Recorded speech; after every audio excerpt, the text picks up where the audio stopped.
Ladies and gentlemen, today we have with us Mr. Leong Tien. Here's a little background about Mr. Leong before the talk begins. Mr. Leong is a serial hackathoner specializing in pitching, business strategy, front-end engineering, and product development. He has vast experience in building MVPs that solve real business problems. Mr. Leong has participated in 67 hackathons regionally and brought home 12 champions and 25 other winnings to date. What is even more surprising is, he once won a hackathon by going solo. For your information, Mr. Leong is the co-founder of 𝗏𝗏𝗏𝗏𝗏𝗏𝗏𝗏, the largest hackathon community that aims to share and promote hackathon culture in Malaysia. We are honored to have Mr. Leong with us today. Now, without further delay, I would like to invite Mr. Leong to share with us some tips to win a hackathon. Hi, thank you very much. Let me share my screen.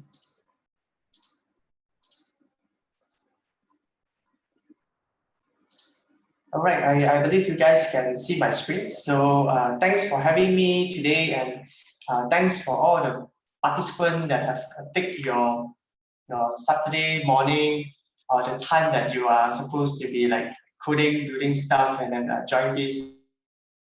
I hope that I will be able to help you in your journey. So today I will be talking about sharing about my experience, and then hopefully can guide you to your hackathon journey. So it's hackathon 101.5. I decided to add 0.5 because I am aware that it is right now in the middle of the hackathon, and you guys are already halfway through. So I'm sure you guys already have what is hackathon about and things like that. So what I'm going to share to you is, if you are in the middle of a hackathon and you are going to the final stage, what are the tips and tricks that you can do in order to have your chance of winning higher, right? So I think this is the most common question everyone asks, or I would rather say the most important question if you join hackathon. Hackathon, right? So to be really frank with you, if I were to know this answer, I would win every single hackathon. But unfortunately, I've lost like 30 over time. But I also win 30 over time, so 50-50, something like that. But what I get from joining all 60 over hackathon is build what your judge want to be. So this is a summary of my 8 years of 7 plus 8 years of joining hackathon. What really matters is build what your judge want. When everyone asks me, this is actually my answer. So regardless of how cool your idea is, how technical your idea is, or even like you have the best team member, graduate from Harvard or things like that. Actually, that doesn't matter if you build something that your judge doesn't want. So if we go down deeper, what does that mean by, or the next question is, how do you know what the judge want? To me, when I join the hackathon, usually I do a lot of research on the judges, on the organizer, and on the problem statement. So most of the time, what the judges want is already presented to you in the form of problem statement. So they will tell you, hey, please solve problem A and think of solution for problem C. So things like that. Most of the time, it will work if you build just according to the problem statement. But there are some hackathons that I join where the judge are not brief enough. So meaning that the judge is just bringing without any prior knowledge of what is the problem statement, even what the heck is the hackathon. Right? The judge just come in and start judging, start giving up a point.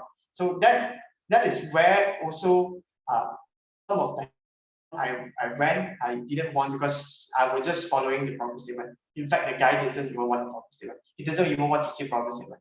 So the judge probably think the problem statement is dumb. So that's other hackathon. I'm not sure about this hackathon. So what you can do in that event, right, or in any other event, is research your judge. You have to know, in order to know what your judge wants to see, you research your judge. Let's say you know your judge is 𝗁𝗍𝗧𝗏. I just pick name from the participant. Let's say your judge is 𝗁𝗍𝗧𝗏, and 𝗁𝗍𝗧𝗏 is a CEO of a crypto company, and very obvious, 𝗁𝗍𝗧𝗏 will be biased towards crypto idea, or idea that will favor crypto heavily, instead of like traditional banking products. So that's how usually I would do in order to research or get to know what my judge want. Another things or tips that you can use when you are researching your judge is research his entire history of background. So your judge probably someone with 20-30 years of experience, right? So what are these 20-30 years experience looks like? Is he 20 years of technical, like software engineer, writing codes, and then only like the last 10 years is a CEO of some sort of company? If yes, then probably this judge know technical stuff, so don't bullshit about technical stuff, and build more technically cool stuff to the judge. On the other spectrum, if your judge is like come from 50 years of advertising and marketing, so you need to build something or show something that is really, really creative, out of the box, because those judges actually appreciate that. So this is really the short answer. In summary, build what the judge wants. So so next, which is on your current stage, you are most likely already building and probably have some sort of idea of what to pitch. So I have many experience on pitching. I think 99 or 98% of the time in the hackathon, I am the one that pitch. So throughout like multiple practice, I come up with my own formula. I think that is really, really helpful for myself. You can take it and probably tweak it to your own liking. So how do you pitch like a winner? First, have one key message.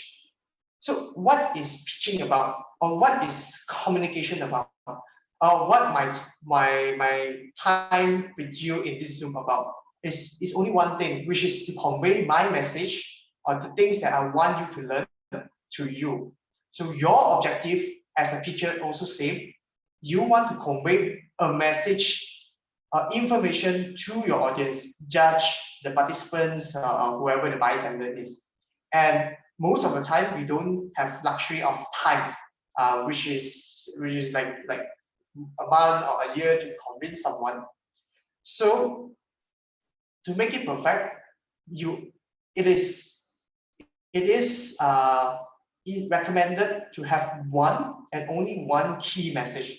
And please bear in mind, it's key message. So your message has to be relatable, has to be powerful, or something that is very memorable, and only have one. So imagine you only have 3 minutes and you're pitching 5 memorable messages. Which one the judge should remember, right? This is not an exam to your judge. So please don't let your judge to memorize all your key message, so they are not there to like listen to your lecture. So make it more like a informational thing where you build something awesome. You have come up with a solution that you really believe it, that can solve a particular problem, and you tell them, hey, this is what it is, and that is the one key message. So you need to find the one key message. What is the thing that you want the judge to know from your hack? So that is the basis of the pitch. And next, I oftentimes also see, so not myself, or probably I have like make once or twice such mistake. I see a lot of first-time pitcher, or even people that are newly in pitching. They have such a monotone or less inspiring or less energy kind of pitch. To me, every single message you should tag an emotion to it. It can be a really passionate emotion, where you really believe this is the future. So you can pick those emotions, or you can pick an angry emotion. You say that, hey, this problem actually affected like billions of people, and this have to stop right now. You painted a villain that you are super duper angry at it, and the villain is what?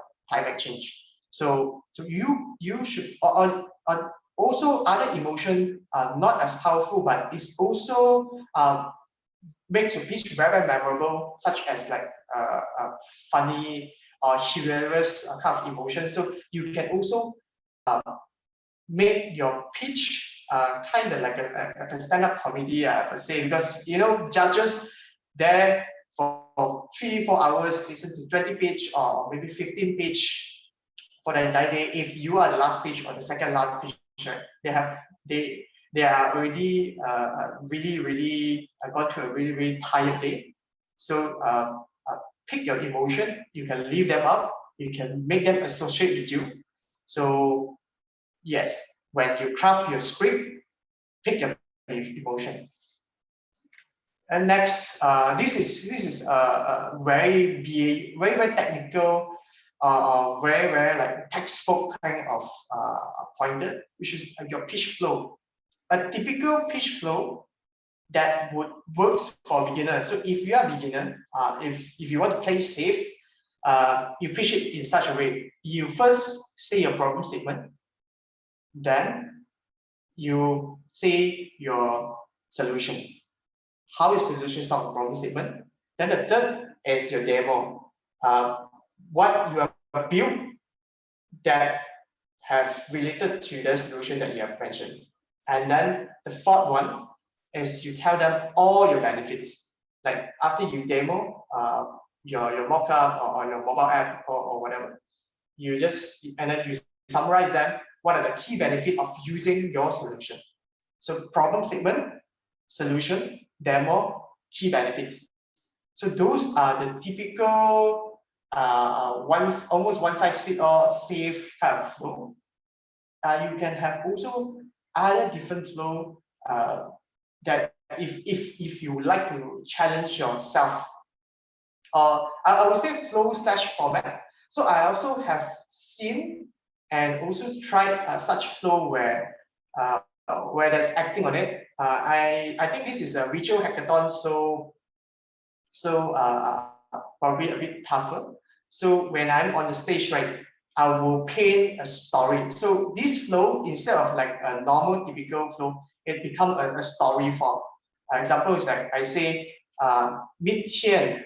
Tien is a 𝗶𝗵𝗺𝗀, and then he has like ABCD problem, and then one day he made like my solution, and then this solution has changed his life, and then today Tien is at the better place. So this is like a timeline where someone is a relatable story. Tien is a person. You give a persona so that the judge will be relatable also, because everyone is a person, right? Tien has faced this problem. He gone through all the ups and downs. Then he found the solution and how the solution helped him.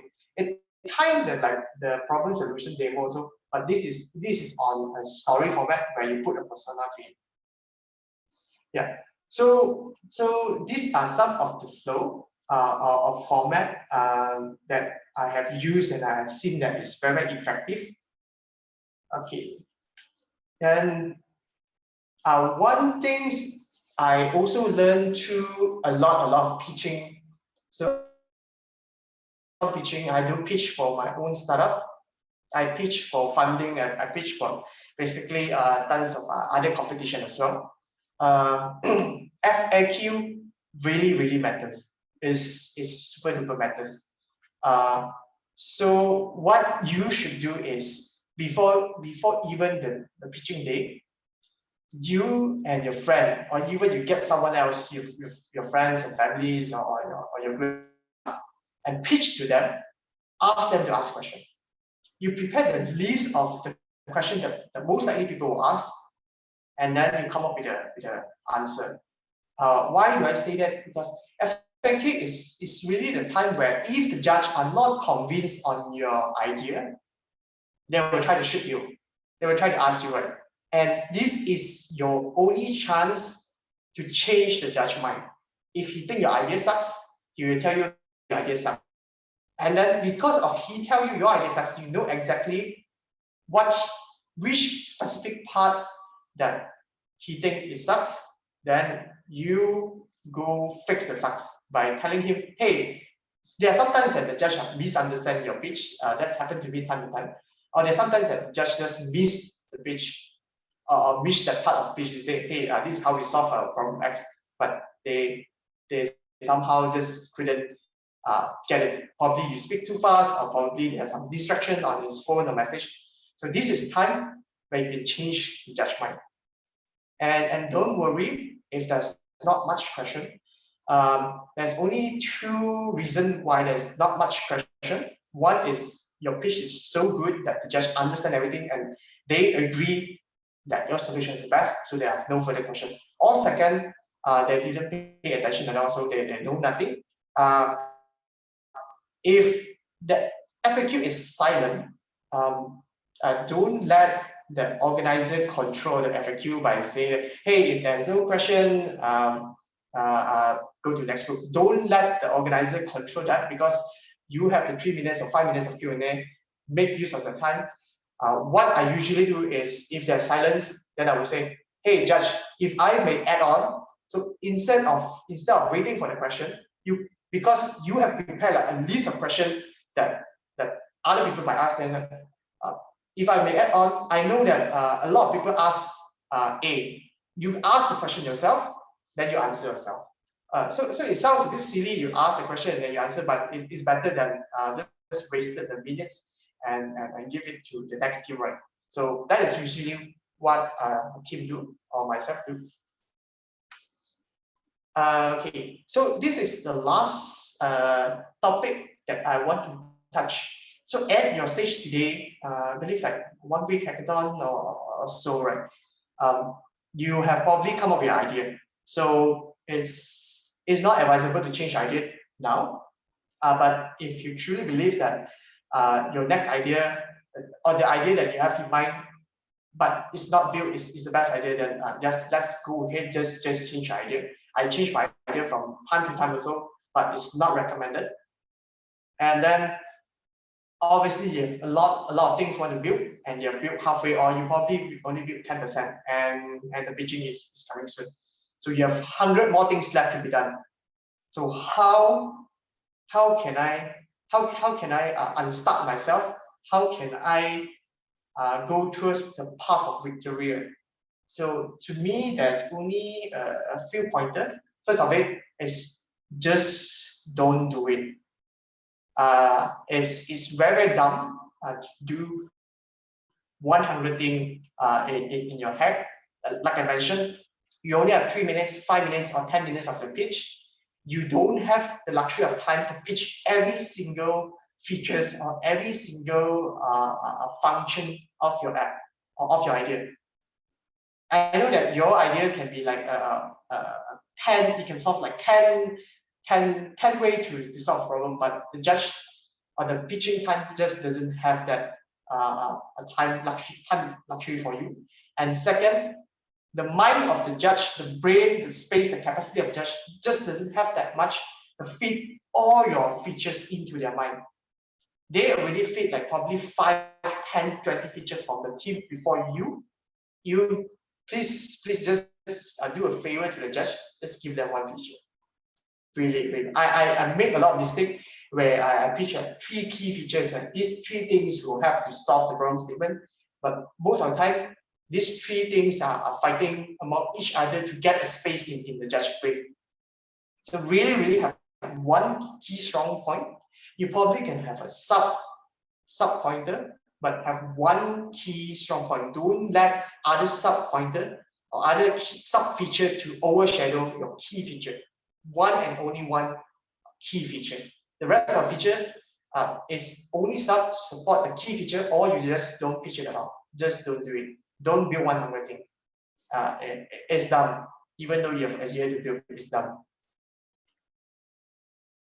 And lastly, build things that matter. I touched it previously. So your key features or your hero features should be really, really strong, that when people hear it or when people see it, they will just got it right away. If they don't got it right away, your pitch, 3 minutes, 5 minutes, or 10 minutes should be able to explain why this matter. If the things that you build, you believe that you couldn't convince someone in 10 minutes, or you couldn't convince your grandma in 10 minutes,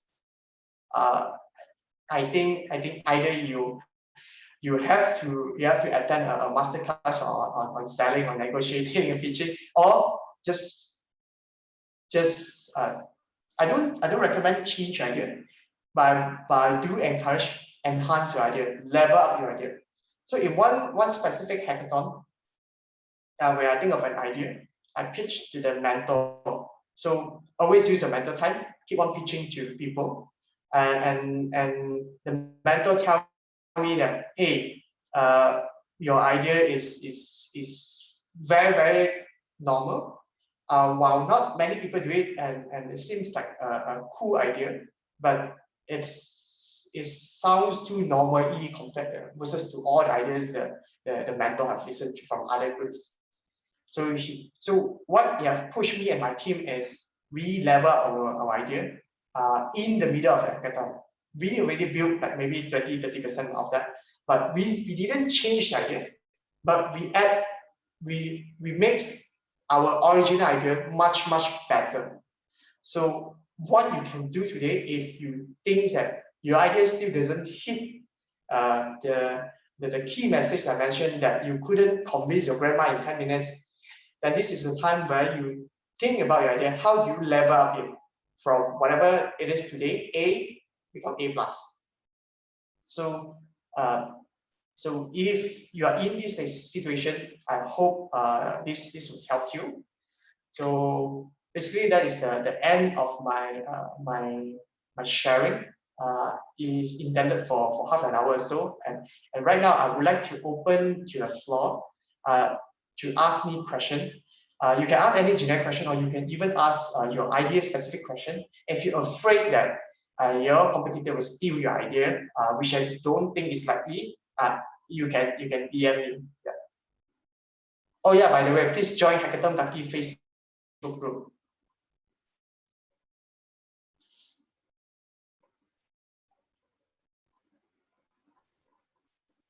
All right. Thank you, Mr. Leong, for the informative sharing just now. Just like what Mr. Leong mentioned, all guests and participants, you can leave your questions in the chat box to be answered in the following Q&A session. So here we can see the first question. Which hackathon brought Mr. Leong the most unforgettable experience? Cool. Thank you for that question. Unforgettable. Okay, so unforgettable can be in two spectrum, right? So they're really like two. Actually, there's more than one hackathon that's unforgettable. There's one unforgettable because it's so bad, so terrible that I want to curse their ancestor. And there's also an unforgettable hackathon that is like so awesome, and I really want to join it over and over again, and I don't mind join that hackathon like for the rest of my life. Right? For the one that's really bad, right? Just really short summary. I literally have to sit right in front of the lift code, and there's no aircon, there's no space even, there's no table. So my time, there's no virtual hackathon, there's all physical hackathon. So I have to like sit, you know the space where people wait for lift. I need to sit there with my laptop, start coding and sitting on the floor, not even table and chair, and then there's no food provided. Okay, I know virtual hackathon there's no food, but usually hackathon is free and there's food, t-shirt and swag. There's nothing. And then basically the entire judging is also quite sucky. I hope that none of you guys do this. What happened is some of the participants just bring their final year project pitch, and then they won some award. So I think that is a very sucky thing to do, because hackathon you're supposed to build everything at that period of time, not playing your final year project picture. And I lose to a student. It's quite embarrassing also. So that's one unforgettable. The other unforgettable hackathon is, so this one I can name them, DBS hackathon that I joined globally. So I am competing against 2,500 plus participants, and I'm representing Malaysia, and they fly me over to Singapore. And the moment I landed, there is like someone taking a tag and say Mr. Leong Tien, and this is the first time someone is taking tag and picking up me in airport with a Mercedes-Benz, and then go over there, stay in 5-star hotel, and start hacking. So that is really an unforgettable hackathon. And what best is, I even represented Malaysia and won first place, like against all these China, Russian, Ukrainians, Singaporean, and also like Indian folks. Yeah, that made me proud and also make Malaysian proud lah. All right, here we have the second question. Can I be a full-time hackathoner if I'm as good as you? Okay, thank you for that question. I am flattered. So to give you some background also, there is one point of time in my life I am full-time hackathon. I live on hackathon for 3 years. I live on hackathon winning for 3 years, but I'm not good. Hence, you don't see me doing it. So I actually not good at it. I try to be a full-time hackathoner. So I'm not a full-time hackathoner right now. I actually have my day-to-day job. I actually work for my bank, Standard Chartered, as a head of a digital platform. But I'm not a full-time hackathoner today. I was some point in my life for 3 years, and it couldn't really sustain. Even I am living at my parent place, right? So I don't need to pay rent. I just need to pay whatever my own expenses, my meal. Actually, even I live my parents' business. But I don't live with my parents, but it's just an extra house that my parents got. So I don't need to pay rent, right? But then the food, everything, utility, everything I bear myself. So I couldn't sustain, and hence I need to find a job. And also I am not really good. That's why you don't see I win all the time.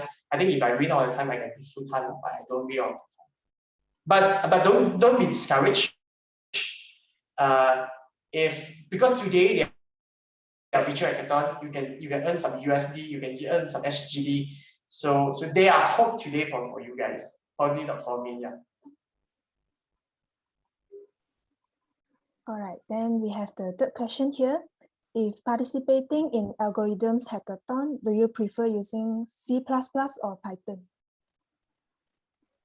Okay, yeah, this is actually something happened also. I did some mentoring also for a United Nations hackathon. I saw a new participant or first time joiner. They're using C++ because that's what their college teach them, right? But just for setting up the C++, just the even if you have the environment, just to do something, right? It is basically very time consuming. Together with my more technical mentor, right, we wouldn't recommend people to go with C++. But my answer to your question specifically is pick what. Okay, there's two things. Depends on your objective. If your objective joining a hackathon is to win, pick what you're most comfortable with. So if you have 20 years in C++, okay, not only you, your team. If your team have 20 years of C++ experience, just go with C++. If your team have both 0 experience, just go with Python, because Python is easier to learn. That's objective number 1, to win. The second objective is to learn. And yeah, pick whichever that you are the most noob, and then just go with it. Because sometimes joining hackathon not necessarily about winning. You probably want to learn something. Yeah.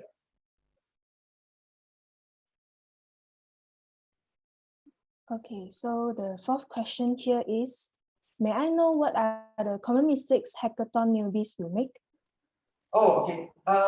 basically what I mentioned in my sharing plus a few more pointers. I can repeat what my sharing says. So have too many features or too many. You try to pitch too many ideas to a judge. So fix with one idea. So that's a common mistake. Not only newbie, I also face it myself, because when you build something, you have so many ideas, you just want to like share it to the judge, right? But actually the judge don't care you, basically. And I mean, everyone is just a stranger to the judge, right? They are not your mom. They won't listen to everything you say. Second is one of the questions that I asked also, like what are the technology, C++ versus Python, right? Even like DB, do you go like the normal MySQL, or you go to NoSQL, or do you want to use like cloud or the Firebase and things like that? Pick whichever that is you have the most knowledge to it. For newbie, unless you want to learn, then pick whatever that you can learn. Other common mistake is didn't do prioritization. So prioritization is the last talk that I mentioned. This last talk about you have 100 things what to do, right? So don't spend time on doing something that doesn't matter. Example, you're building a login page. So everyone know how login page work. Don't build a login page, right? So build only your feature that you think that is the most brilliant idea ever. Don't do all the unnecessary thing. That's my mistake also. My first hackathon, I spent like half of the time just build a login page where everyone know how login works, right? So that are some of the newbie mistake. And also spend time researching, talking to a judge and things like that. I don't think that's a mistake, but that is definitely recommended. Oh, okay. The next question actually is what challenge did you face during hackathon? Which actually relate to the mistake lah. There are times, this is very rare, but there are times that you have argument with your teammate. So it happened maybe 5% or 9% of the time. If you are the one that arguing, then I think best not to argue during a hackathon. If you guys just don't like each other, right, just separate your group. Like if the organizer allowed, there is usually one time I joined a law hackathon, right? The lawyer have some ideas, and then I have some ideas, right? And then I felt I'm in the court, you know, the lawyer is like questioning me like in a court. So yeah, so that are the challenges I faced, and disclaimer, of course, I didn't win. And then there's also other hackathon where I'm not the one that's fighting. Both of my teammates are fighting over a technical decision. So we want to build a machine learning model. Then they're picking which one is the best approach. So they keep on argue. I would just tell them like, hey guys, stop. Whichever model actually doesn't matter if the judge doesn't even understand the model. The best decision is the fastest decision. So just pick one, and you guys cannot pick, then I pick. Then mini more, yeah, pick this one. Yeah, just go with it, because it doesn't matter to judge, right? So that are some of the challenges I faced. What else?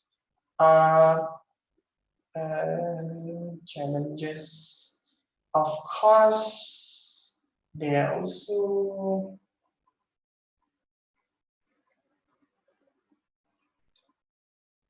I think I cannot think of any yet now. If there's more, I can add on to that. Okay, so there's next question: how to choose which hackathon to join if there are two happening at the same time? That is a very good question. I think you guys have a luxury of virtual hackathon. So you technically can join both. Not like me last time.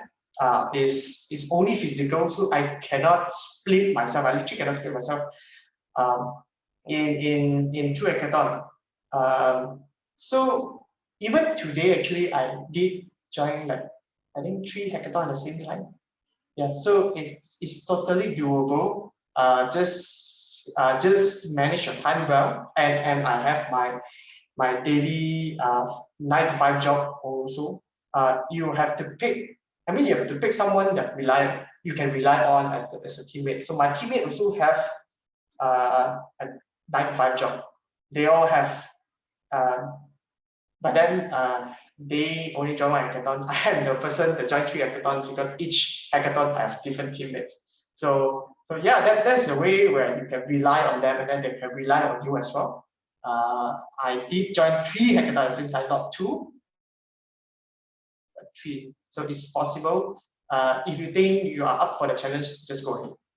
Is there any experience where you team up with total strangers at the end? Oh, okay. This question, I like it very much. Thank you for asking. When I first joined hackathon, I don't go with friends. I go alone. In fact, I think for my first 10, 15 times of the first few hackathon, I joined with strangers. It's the first time I'm meeting them. Does it end well? 2 things. One is okay, because I have so much experience, right? When you ask does it end well, then I can tell you one end well, one didn't end well. I have one so because I joined so many. If I only join one, then there's a complete answer there. So that doesn't end well because you don't know what they know, and they don't know what you don't know. So there's no compatibility in terms of the skill set, in terms of the direction that you want to go. That's where the argument come in, and that's also where you cannot complement each other. Like if everyone's coder, then who is going to do the design, right? So that's the does it end well part. The end well part is like, sometimes strangers can be super duper brilliant and talented. So hence my best friend today, actually I met him in hackathon. What I did is I just approached him randomly. I said, hey, I saw he is actually my competitor. I said, hey, I saw what you have presented. It's really awesome. Do you want to team up next hackathon? Then he say yes. Then from that day onwards, and then we become best friend. I mean, you're a very good friend, and we do occasionally join hackathon time to time. So I join maybe 20 over time with him alone. So they are that end well, and they are that doesn't end well. Yeah. So just go ahead. If you don't have teammate. Yeah. How do you define a good physical hackathon? Oh, okay. Good hackathon has to give you a bare minimum condition so that you can perform what you're supposed to perform. And then that's my answer. Bare minimum, right? They have to give you, basically they have to give you oxygen. There is one hackathon where they literally close the aircon from 5 or 6 p.m. onwards. So that is the hackathon that literally don't give me oxygen, right? There are hackathons that don't give me Wi-Fi. Like, what the heck? You ask me to go there, and then when I try to even use my mobile data, right, the network there for my telco sucks. So that is a bare minimum, right? Second thing is food. You don't want, as an organizer, so this is more to organizer, right? As an organizer, you don't want your participants spend time on looking for food. Like, imagine they need to half an hour drive out, jam, and then half an hour drive back. It's dumb. Usually physical hackathon is 24 hours, and then you just wasted 2 hours, which is 10% of the time, right? 10% of your entire hackathon, 10% just gone. So food, yeah. So just give the bare minimum, the Wi-Fi, the aircon, the oxygen, the table, the chair. So like I say, I sit in front of the lift code, right? Table, chair. Just give bare minimum.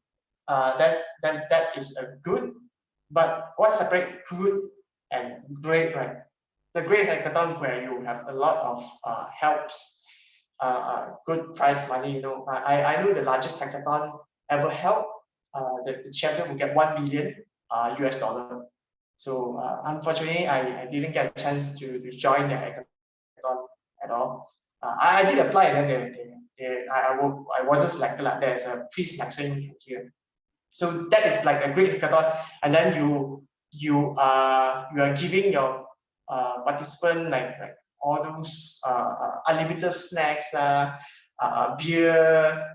Okay, beer probably doesn't happen in Malaysia, but in overseas there are beer, like massage chair, there are like all this over the top, and they also give you like a mentor that is like from really well-known company, from like Facebook, Google. They are there to mentor you, answer your question. There are also people that are very smart to guide you. So I think that is like a great hackathon. What is the number? What's the average number of hackathons did you participate in here? It has dropped. It has dropped. Definitely has dropped because of the pandemic. So there's less hackathon. And in this 2020, 2021, 2022, 3 years, it has been dropped. If I'm not counting these 3 years, right, it's roughly like 10 or 11 hackathon per year. If I count these 3 years, which dropped my number significantly, probably like what, 6 hackathon per year, if I were to count these 3. In these 3 years alone, I probably only joined like 3 a year. Yeah, so it dropped my number drastically. How to keep generating new idea when joining different hackathon continuous? Oh, okay. I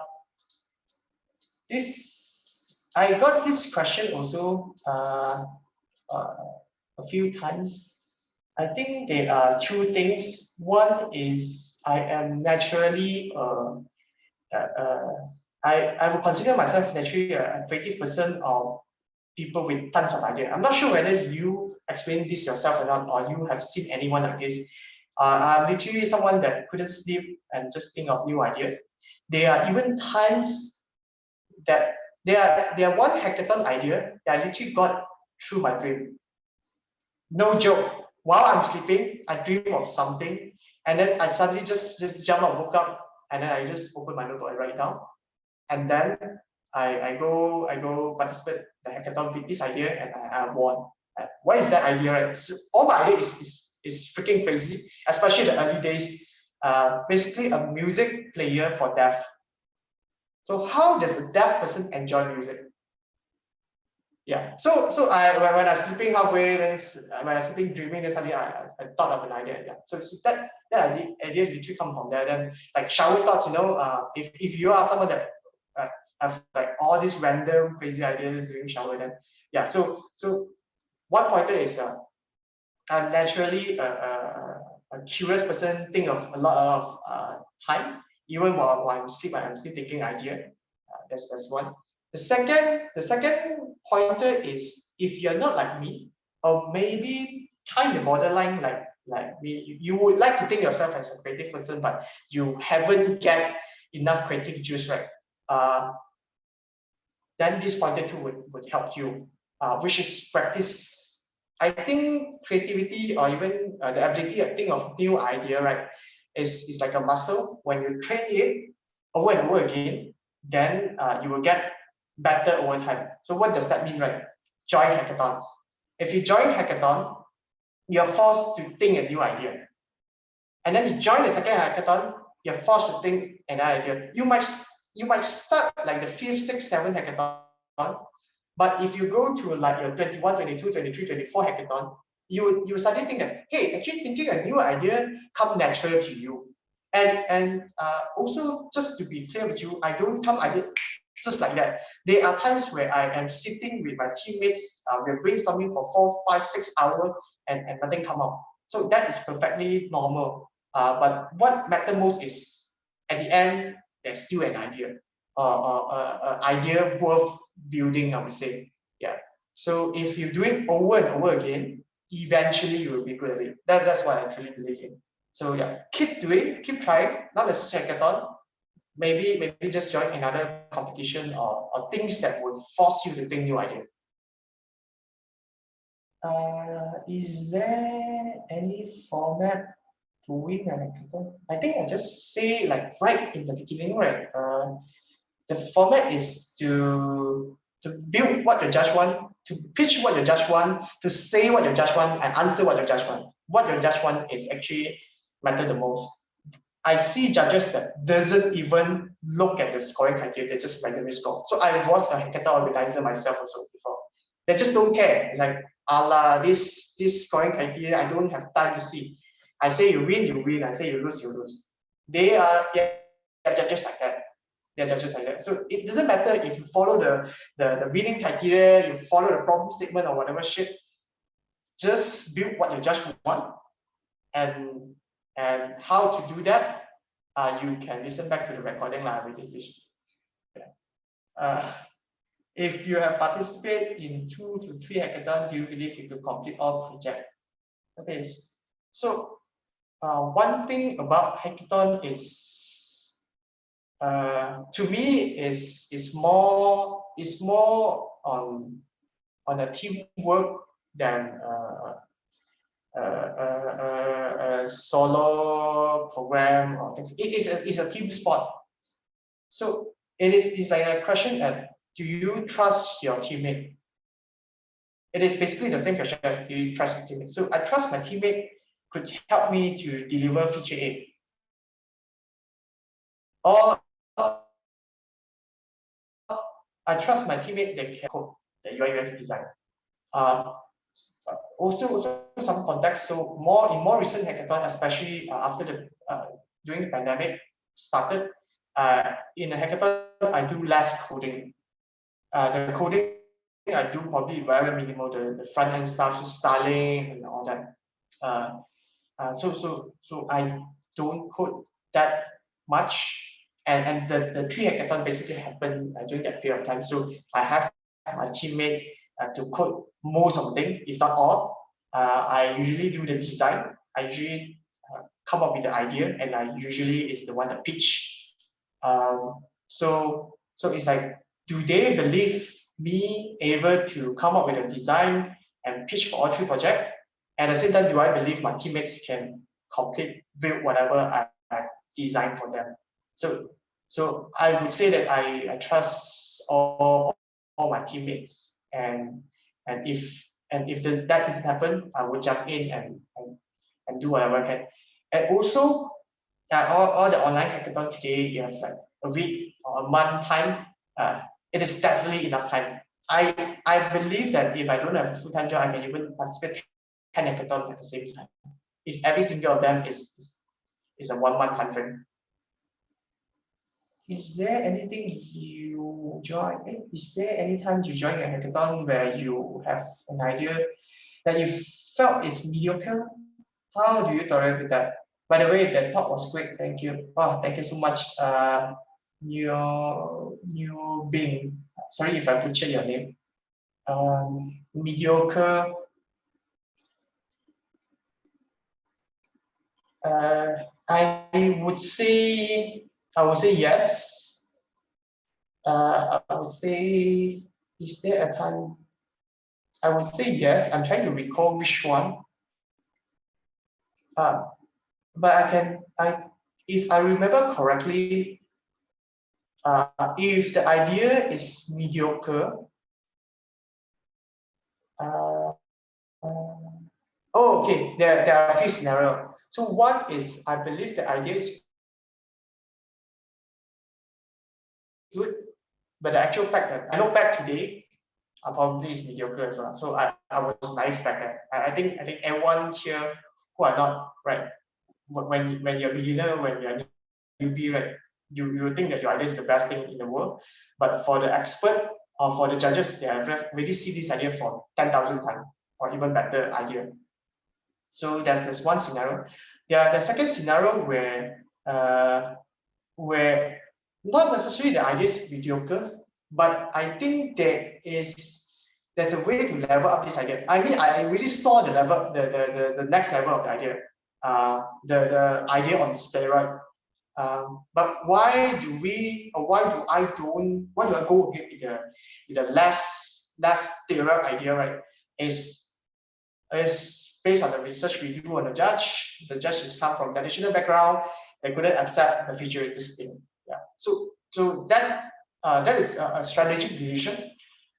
If I am alone, solo, for the hackathon, right, I would definitely go to the idea of the steroid. But if I'm with teammate, everyone's opinion matter. Why? They are spending as much time as you. They are as invested as you. If I couldn't convince my teammate that this idea would win, then I should not like. So first, if you cannot convince your teammate then of ditching the mediocre idea, then you probably have to do your very best on everything around the less steroid idea to push it. So to be really frank, except for the first pointer that I say in beginning, I am noob, so I think my idea is great, but actually mediocre. But the rest of the time, I don't think the idea is mediocre. It's just that the idea is not on steroid, and all of us actually know that the judge couldn't accept the idea on steroid. Yeah, so I think this answer back also some of the challenges or things that the newbie would encounter, right, is your idea is too over the top, too futuristic that the old folks cannot accept. So that are my challenges. So that are also something that a new joiner, hackathon first timer that would face. Yeah. Oh, that is the end of the question. Does anyone here actually interested to bounce idea with me? Just checking so that I can stay on the line further. If there's no, then I'll just go makan or whatever. Yeah.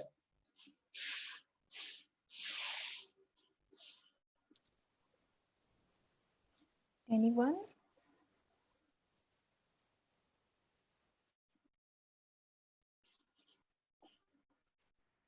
If no one, I really hope it does help you guys, and if it does help like 1%, feel free to join 𝗏𝗏𝗁𝗏𝗁𝗏𝗁𝗏 Facebook group. That is the platform where you can share your ideas. We share the latest things about hackathons, like which one to join, and also you can find your teammates over there. And also do connect me in LinkedIn if you have questions that you're shy to ask today or you couldn't think of now. You think while and your question just came up while you're sleeping, then you can just ask me in LinkedIn. All right, I think that's it for the Q&A session. I believe all the participants are very interested in Mr. Leong's experience, as there are many questions we can see just now. And thank you, Mr. Leong, for providing us with the useful tips and sharing your experience. It is our utmost pleasure to have Mr. Leong with us today. We hope that all the participants have gained some useful knowledge from our speaker today. So before we end this equipped talk, we would like to invite everyone to turn on your cameras for a group photo session with Mr. Leong. So all participants, kindly turn on your camera and put on your brightest smile. 5 seconds for everyone to get ready.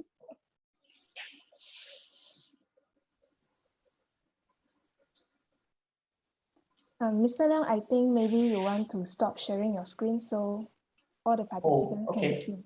Yeah.